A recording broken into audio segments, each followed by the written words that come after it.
Hey guys, I'm Julia, the host of Always Time for True Crime. Each week, I cover a lesser-known case of murder, both solved and unsolved, disappearances, or serial killers. So if you're looking for something beyond Ted Bundy or JonBenet Ramsey, come check out Always Time for True Crime and learn about some cases you may have never heard of. You can find it anywhere you listen to podcasts.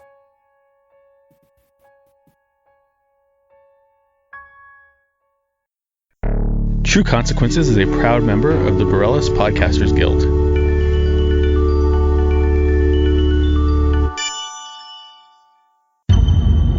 The Oracle Network. Look deeper. True Consequences is a true crime and mystery podcast with stories based in New Mexico and the American Desert Southwest. I'm your host, Eric Carter-Landin. This episode deals with a discussion of child abduction, child sexual abuse, physical child abuse, and murder. It may not be appropriate for younger or sensitive audiences. Listener discretion is advised. Hi everybody, and welcome to another episode of True Consequences. I'm your host, Eric Carter-Landin. Today we are looking at a very frustrating and difficult case. This case has been baffling investigators and family for the last 20 years. There have been some recent developments that seem promising on the face and led to renewed hope.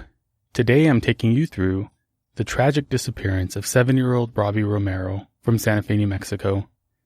This case is especially difficult because it is unsolved. There were so many leads and people identified that it was extremely difficult to know what is relevant and what is not. I'm going to try and present you with as much information as possible, and please note that not all this information is relevant to the case, but I felt it was important to show you how much information there is and how many false leads there were. It's a lot of detail to digest in one sitting, which is why I'm breaking this case into two parts. If you or anyone you know has any information that can lead to the location of Robbie, or that could lead to the arrest of those responsible, please call the New Mexico Department of Public Safety at 1-800-457-3463 or email dps.missingperson@state.nm.us. June 7, 2000 was like any other summer day in northern New Mexico. It was unseasonably cool, with the high only reaching 88 degrees Fahrenheit. It was a typical summer day for most of the residents of Santa Fe. In fact, you would probably find kids riding bikes in local neighborhoods, parks packed with families enjoying the sunny and cool weather, and shouts of joy from kids playing at a local public pool. But June 7th, 2000 would become an absolute nightmare that has yet to end for the Romero family, who lived on Belima Road in Santa Fe. At approximately 7 p.m., 7-year-old Robbie Romero decided to walk a few blocks to his friend's house at 2900 Belima. This was an activity that he had regularly done, and his family didn't think much of it, as it was, after all, only a few blocks away. Robbie never made it to his friend's house, and he was never heard from or seen again. According to the police file, Robbie was last seen by his brothers, Ronnie and Ricky. Robbie's mom, Evelyn, told police and searchers that Robert was last seen wearing a blue muscle shirt and blue jean pants. He was described as 4 foot, 5 inches tall, and he weighed approximately 80 pounds. Robbie's family spent 8 hours trying to find him as soon as they realized that he was not at his friend's house. They eventually brought law enforcement in on the search. Initial interviews would show it was around 6:30 p.m. that Robbie announced that he would be walking to his friend's house. One of the investigators on the case wrote the following, quote, "I learned from Detective Gomez and Bryant that the missing child was last seen approximately 6:30 p.m. on the 7th by brothers Ronnie and Ricky, while the victim was sleeping on a living room sofa. Evidently, the victim had, at some point, awakened and said he would be going to a friend's house down the street. According to Detective Bryant and Gomez, In the subsequent interviews with Ricky and the friends, conflicting stories had developed. Apparently, Ricky was denying seeing or being at the friend's house, and that the victim's brother had been with him. Apparently, the friends were stating that Ricky had been with his brother while the victim was playing Nintendo at a friend's house. This friend, I was told, was named Marcos. End quote. Due to inconsistencies in the brothers' stories, detectives decided to interview Ricky again, and he agreed. Here's an excerpt from the interview transcript. Quote, "At the police station, Ricky stated that he had been helping his dad plaster the house, had went inside for a break to get some water. Ricky said he saw his brothers Ronnie and Robert sleeping on the living room sofa as he went into the kitchen. When he came back through the living room, Ricky said Robert was not there, so he asked Ronnie, 'Where did Robert go?' Ricky said Ronnie told him that Robert had said he was going to Junior's house. Apparently, Ronnie then told Robert to go ask Dad first. Ricky then stated that he asked permission to go play, and then did so. Ricky said he went to Junior's house and described at some point meeting up with Johnny Miller, and the two of them walked Miller's dog around the block. It was unclear if during this walk or at a later time, Ricky said he went to Junior's house, but found nobody there. Subsequently, Ricky said he went to Marcos's house. There, Ricky said he was playing Nintendo while Marcos played outside. At this point, Ricky continued to insist on not seeing or being with Robert. During the course of the interview, Detective Gomez informed us that while Ricky was at Marcos's house playing in the yard, Marcos at some point had asked his mother if he could go with Ricky and Robert to the arroyo. Evidently, Marcos's mother told him no. At this time, another neighborhood child also playing with Marcos and Ricky was identified as Jermaine, had also asked his parents for permission to go with Ricky and Robert to the arroyo. Evidently, he too was denied permission. With this newly acquired information, we again pressed Ricky about his location during the time period when Robert disappeared. Ricky then added that while playing Nintendo, he happened to look out the window and saw Robert walking from the arroyo to the direction of their house. Ricky again denied being at Marcos's house, and after more direct questioning, Ricky reluctantly, crying at this time, admitted that he met up with Robert as Robert was walking by Marcos's, and they both walked to their house. At this point, Ricky described that he was walking about 10 to 15 feet ahead of Robert. Then just before getting home, Ricky claimed that Robert told him, "Tell Dad I'll be home shortly," and then Ricky described Robert walking through a walkway towards Matt's house. Ricky said that he thought Robert was going to Matt's house because Matt lived at the end of the walkway that Robert walked down. Ricky said he did not actually see Robert go down the walkway, and he said from there he went home and did not see Robert after that. End quote. So this would be the start of a long investigation, and police would chase down leads and theories that would eventually lead to nowhere. Robbie's mother, Evelyn, has been extremely critical of the efforts the police made to investigate the case from the beginning. She felt that too much time was spent focusing on leads that were not fruitful.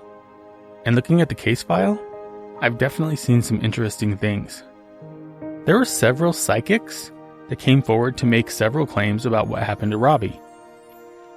And from reading the reports, it seemed like the police took some of these claims seriously, or at least serious enough to follow up on them. And I'm not sure that I feel these tips are worthy of follow-up, especially since they prove to be unfounded and based on nothing factual. Having said that, let's look at some of the leads the police followed up on. It's important to note that much of this information is just pure documentation from the police report and doesn't necessarily mean that it is accurate or true. Also, police had released the description of a Hispanic male with long hair as a person of interest to the media. This resulted in several reported sightings from all over the state. From the report, here are some of the leads that the police documented. On June 8th, 2000, police canvassed the neighborhood on Bellama Drive, as well as the surrounding neighborhoods, by going door to door and asking if anyone had witnessed anything at all. Police employed the help of civilian volunteers for flyer distribution, as well as awareness in the neighborhood. Let's talk about some psychics. So from the official report, quote, on 6/10/2000, Detective Danny Ramirez and I spoke with a psychic, who advised us that she had seen or had visions about this case. We went to several locations where she felt Robert Romero might be. However, we did not locate the missing child at any of the locations that we went to. We were assisted by Lieutenant Robert Romero, Sergeant Gilbert C. DeBaca, and Detective Brian Gonzalez, who were all on four-wheel ATVs. We did not develop any reliable information in reference to this case.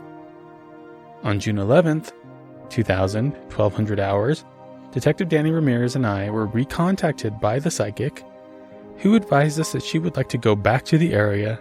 Behind the Via Linda Mall, we proceeded back there and checked the area, however we did not locate any reliable evidence in reference to this case. We used both patrol, investigative units, and an ATV, and also used cadaver search trained dogs in the area behind the mall. We did not locate any reliant evidence in reference to this case.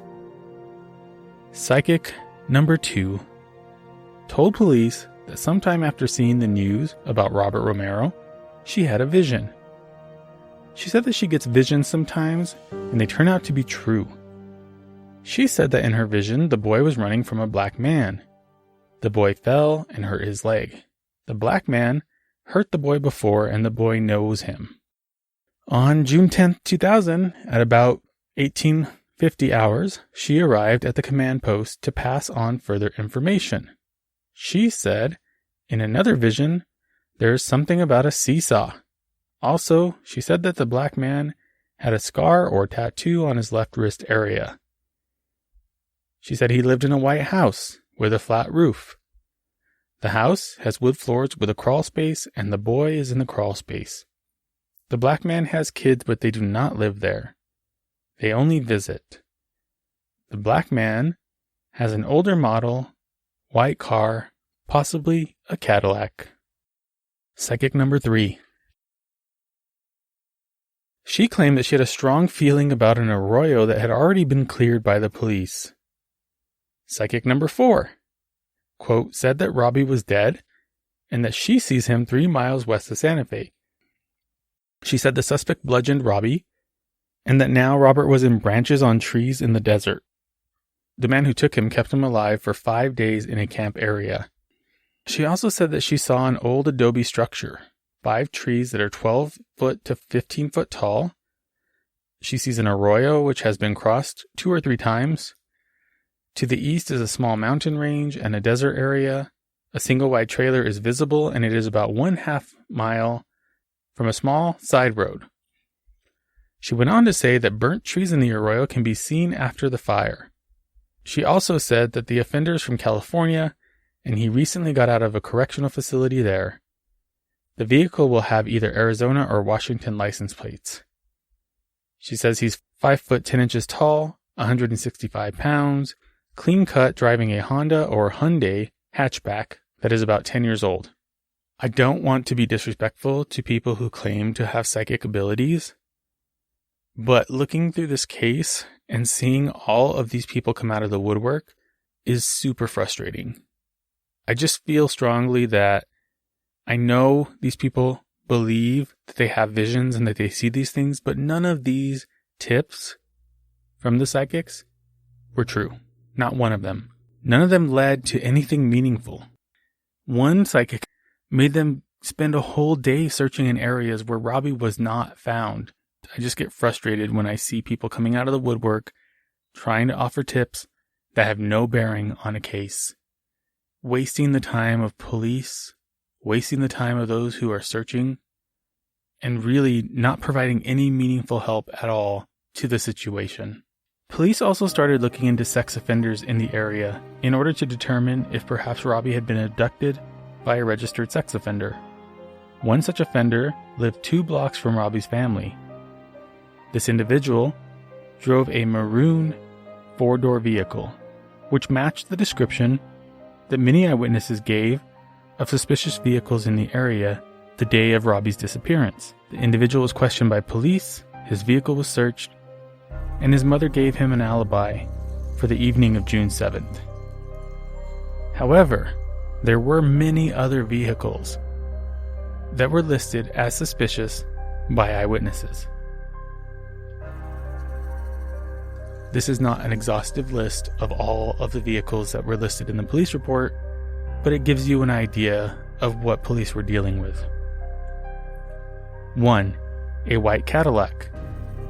A car matching this description was found and processed, but there was no evidence of blood or anything else.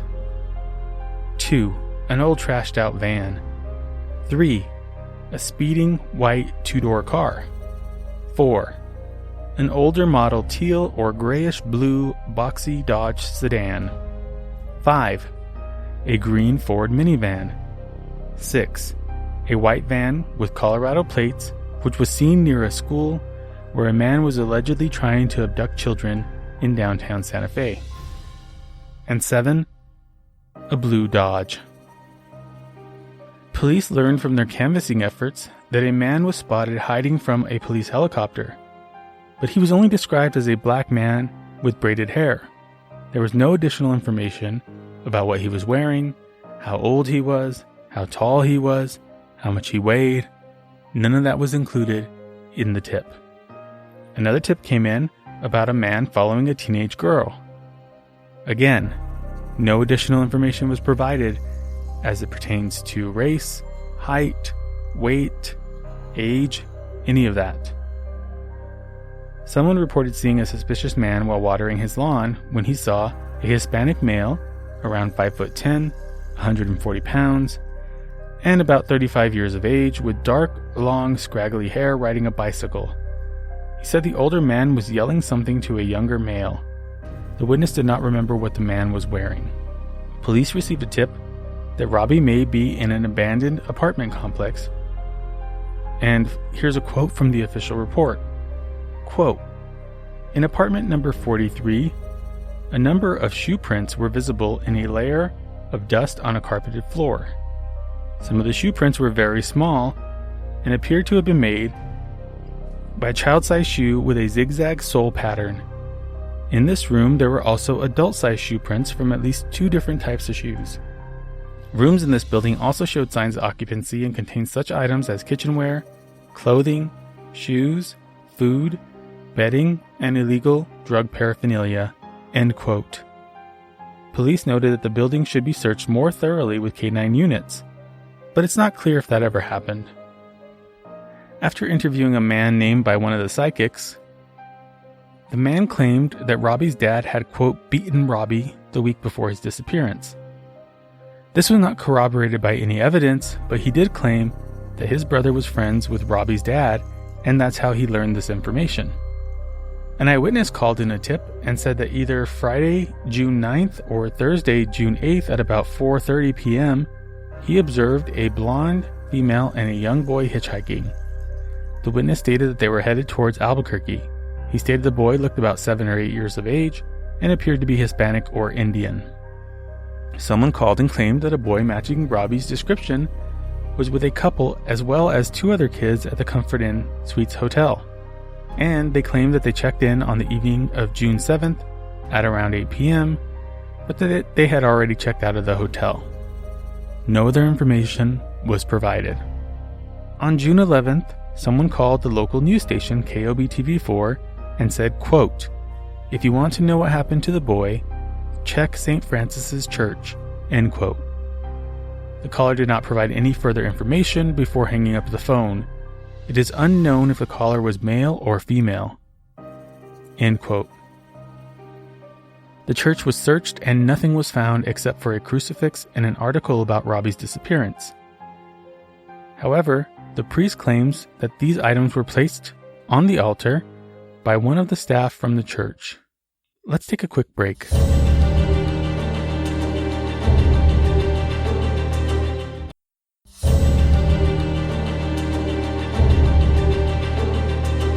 And we're back.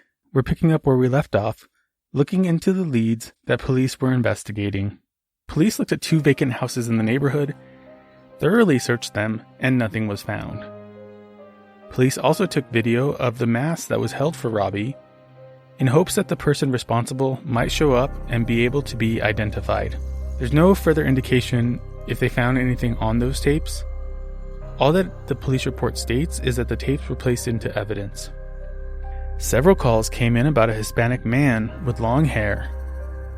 He was spotted in Santa Fe, Albuquerque, Cochiti Lake, and more areas around the state. None of these calls resulted in any arrests. A woman called and left a message to say she had seen a male driving with a small boy in his passenger seat screaming. The observation was made in Albuquerque. Police tried to contact her multiple times, but she never returned their calls. Several parks and arroyos were checked as tips came in. Nothing was found. On June 14th, police started surveilling Robbie's older brother, Ronnie. Some tips came in indicating that Ronnie was selling drugs and owed people a lot of money. One person claimed that Robbie was being abused by his father. Again, these claims are just claims, and they were not corroborated. A roadblock was set up on June 14th to interview many people as they drove through the neighborhood. The only new information that was obtained from this was that one person heard Robbie's disappearance was gang-related due to the brothers and sister having gang involvement. Another said that she saw a male matching the description of having long hair 4 days prior at the National Guard Park just looking around. Another person that was interviewed said that she did see a male with long hair on Wednesday, June 7th, standing on the corner of Pinos Altos and Campanas around 7 p.m. No other information was obtained. A man called police and claimed, quote, he saw a male in the arroyo near St. John's College on June 9th between 12 p.m. and 1 p.m. The male matched the description of the man wanted by police for questioning. The caller stated that the male was riding a bike and was wearing a tank top, shorts, and had a blue backpack. He spoke with state police regarding the male, and he believes that the area was checked.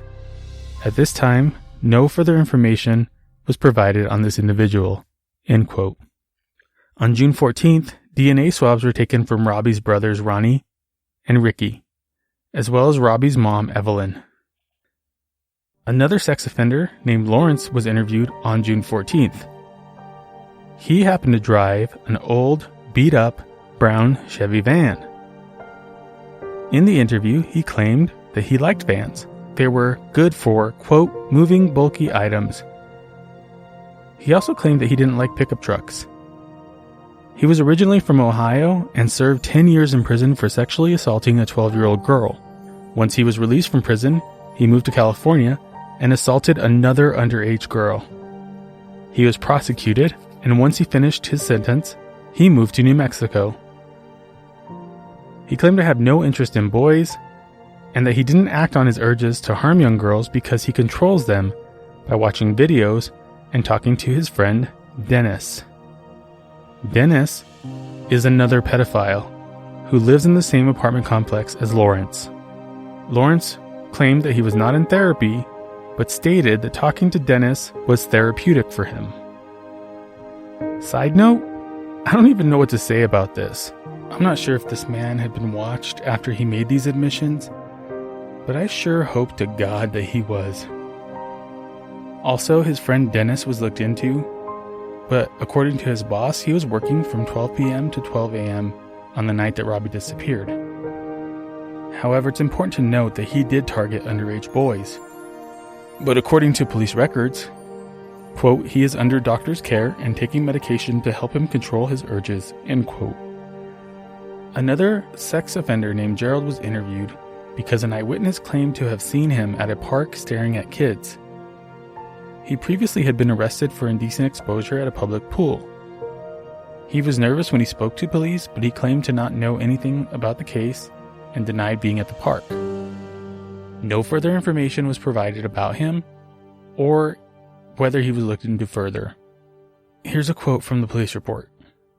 At 22:38 hours on June 17th, 2000, I was dispatched to US 84/285 northbound to attempt to locate a blue Dodge vehicle containing a male driver, female passenger, and child in the back seat. The vehicle was called in by an anonymous caller who felt it might be related to the case. The caller said the vehicle bore Mexican license plate number, but gave no other information. I checked the area as far as the Tesuque exit, but did not find the vehicle." End quote. On June 17, 2020, a woman called police and claimed that she had information concerning Robert Romero and his older brother, Ronnie Romero. She said that about 4 o'clock in the morning, Ronnie went to her house in hopes of staying there for a while. Apparently, Ronnie went to the house because he had no transportation. He had been drinking prior to the visit and was a little drunk. She refused to let Ronnie stay at the house and told him to call his brother. While waiting for a ride, Ronnie told the woman that the police investigation was going in the wrong direction. She asked him for clarification, and Ronnie said that he was the one that killed Robbie. She asked Ronnie for clarification on that statement. Ronnie said that he killed Robbie and hid him at an undisclosed location. Shortly after Ronnie's statement, his ride arrived and the caller told him to leave. The caller claims that she saw Ronnie's brother did not pick him up, but rather an unidentified female. She did not recognize the driver, but said that the car was a red 4-door Honda. The driver of the Honda did not approach the house or get out of the car. The driver honked the car horn and Ronnie left. Ronnie stayed at the house for about 20 minutes. On June 21st, Robbie's dad waved down a police officer that was driving near his house and said the following, quote, "Mr. Romero told me all he wanted was to find Robbie, whether it was good or bad. He also told me that he was hurting in his heart and needed to find his boy. I told him we were doing everything we could to find Robbie and would continue until the person or persons responsible for Robbie's disappearance were in jail. Mr. Romero told me Sandy and Jeffrey, FBI agents, came to the house to speak with Ricky. He told them we would have to check with Evelyn and the lawyer first. Mr. Romero told me he wished the questioning of Ronnie would end so the family could go back to normal. I told him as long as Ronnie continues to hide information and lie to investigators, the pressure would stay on and most likely get worse. I told Mr. Romero that the police department's main goal was to find Robbie and then go after those responsible. I told him if Ronnie would sit down and give a truthful statement to the police, we could leave them alone. Mr. Romero did not reply. Mr. Romero said that he was talking to Ricky and was starting to have questions about his story. Ricky told him on June 7th, when he walked into the house, Ronnie was laying on the couch. Ricky asked Ronnie where Robbie was, and Ronnie told him Robbie was at Junior's house. As Ricky walked further into the living room, he saw Robbie lying on the couch. Ricky called Ronnie a liar, walked into the kitchen to get some water, and then walked back out into the living room. Robbie was gone. Ricky asked Ronnie where Robbie went, and Ronnie told him to Junior's house. Mr. Romero told me if Ronnie did something, he could not see Ronnie having the time to do anything between the time Ricky walked into the living room to get his water and returned to the living room, unless Ronnie owed somebody something and they took Robbie instead. I told Mr. Romero that was one possibility, but only Ronnie would know, and he was not telling." End quote. An interesting note in the police report reads as follows. I was informed that a search of missing child Robert Romero was ongoing currently and that items had been collected by detectives earlier today. Items noted were a pair of black denim shorts and a blue mesh tank top shirt. The shirt was turned over to me later by Detective Bill Bryant at the Monica Lucero Park, where a command center had been established. The shirt did have a dark colored stain on the left front of the shoulder strap area. The stain was swabbed and field tested for presumptive blood with a positive reaction. The shirt was taken back to the Santa Fe Police Department and was luminol tested along with the denim shorts. Luminol did not react to the shorts or the stain on the shirt. There was no reaction to any part of either articles of clothing with the exception of the top button, which was exposed and is a metal known to react with luminol. Items were immediately sealed in paper bags and will be submitted into evidence. These were only some of the leads that were looked into by police. There were more psychics involved as well. And I'll be looking into more of these leads in the second part of this case. For now, I want to look at some of the details that the police investigated. It seemed the police were looking at the possibility that one of the Romero family members might have been responsible. They even searched the vehicles at the Romero home. This is what police found. Quote, on June 22, 2000, at approximately 1600 hours, I proceeded to the residence at 2933 Bellama Drive, the Romero residence, in which I was informed that the mother of missing child Robert Romero had given consent to search a blue in color Ford Mustang 1996. The vehicle was found to be parked in the driveway on the western side of the residence. I photographed the vehicle prior to conducting any type of search on the vehicle. I was informed that the owners of the vehicle were listed as Rudy or Evelyn Romero, who were both present at the time that I arrived at the residence. I was also informed that the attorney representing Evelyn and Rudy Romero was present as well. I was also informed that the attorney representing the brother of Robert Romero, Ronnie Romero, was also present.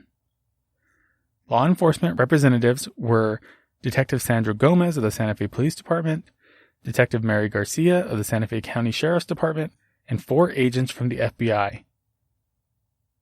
I was advised that Evelyn Romero had signed a consent to search form and that the attorney had been present during such time. Once all the photographs were obtained, I proceeded to open the trunk by utilizing the trunk release button in the glove compartment. It should be noted that there were no keys available to the vehicle. Once the trunk was opened, I photographed items and objects within as they were. I then proceeded to search the trunk area for any possible evidence that may be connected to the disappearance of Robert Romero. Items taken into evidence were 1 black metal tire iron, 1 white 1-gallon milk jug that had an odor of a petroleum product, and 5 towels that were white with red pinstripes and had dark colored stains. All items were bagged separately and were submitted into evidence. The interior of the vehicle appeared to be very dusty, and it was noted that there were dried blossoms from a fruit tree within the vehicle. I noted that the dust and blossoms had accumulated and gave the appearance that the vehicle had not been occupied recently. The vehicle was then inventoried and towed to the evidence warehouse where Lieutenant Cindy Waterworth met myself and Detective Gomez. Once there, the vehicle was reopened and the vehicle was processed with luminol. A positive reaction to the luminol was noted on the floorboard of the back seat just below the front passenger seat. The section of carpeting that reacted positively was cut away and sealed in a paper envelope. No other positive reactions were noted with the exception of metal objects within the trunk. Nothing further was done to or with this vehicle. It was then towed back to the Romero residence. End quote. Based on the police report, it seemed that investigators strongly believed that Ronnie had some knowledge or involvement in Robbie's disappearance. They went to Ronnie's workplace to question a coworker, and this is what he said. Quote, on July 7, 2000 at approximately 8:30 a.m., I contacted Mr. who is employed by Ruse Mechanical, is a co-worker of Ronnie Romero. Was questioned as to his relationship with Mr. Romero and to see if he had observed anything unusual since Mr. Romero started working with him. Mr. described Mr. Romero as a very quiet person who does not talk much while at work. Mr. did state that on 2 occasions last week, Mr. Romero made 2 statements that bothered him to the point that when he got off work, he went home and discussed it with his brother. The first statement that Mr. Romero made was when he asked Mr. the following: what do they do with the trash? Mr. thought this was unusual because it was out of the context of the conversation that was taking place with another employee. Went on to explain the trash would be taken to a transfer station and then to a landfill where it would be buried. The next question came when Mr. inquired, "Do the police keep in touch with you guys?" At which point, Mr. Romero replied, "Not me, just my mom and dad. Besides, he's dead already. He already found his creator." He stated that he had no further information to offer at this time, but would contact me if something else came up. At this time, there is no other information. End quote. Okay guys, so that is how I'm going to end part 1 of this series. Next time on True Consequences, we will look at the other leads that the police investigated, including the further investigation into the potential involvement of Robbie's brother Ronnie.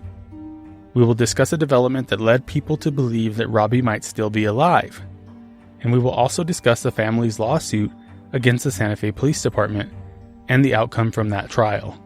And finally, I will take you through more of the police documentation on this case. If you or anyone you know has information related to the disappearance of Robert Marcos Romero, please call the New Mexico Department of Public Safety at 1-800-457-3463 or email dps.missingperson@state.nm.us.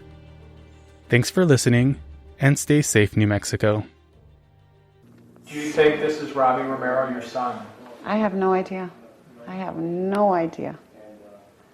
I can see the resemblance and his mannerisms, but then I wonder if that's just me wanting it so bad, you know, of him being alive and well. And on September 14, 2001, the Santa Fe Police Department was provided with information that a 19-year-old male individual, identified as Robert Terrazas, was portraying himself as Robbie Romero.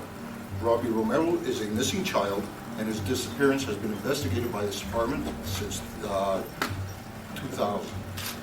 We received information that Mr. Terrazas was going to meet with Evelyn Romero, the mother of Robbie Romero, whom he referred to as his birth mother. Ms. Romero, again, is the mother of the missing child. Police officers spoke with Mr. Terrazas at the home of Ms. Romero, where he consented to provide a DNA, where he consented to provide a DNA sample. A sample was then taken from Mr. Terrazas, and that sample was delivered to the New Mexico State Department of Public Safety Crime Lab, where it was processed. The result of the exam is that Mr. Terrazas is not Ms. Romero's missing child. Thanks for listening to True Consequences. Follow me on Facebook and Instagram at True Consequences Pod, and on Twitter at TrueConsPod. True Consequences is listener supported. If you'd like to support this one-man show, please go to patreon.com/trueconsequences. Thanks for listening, and stay safe, New Mexico.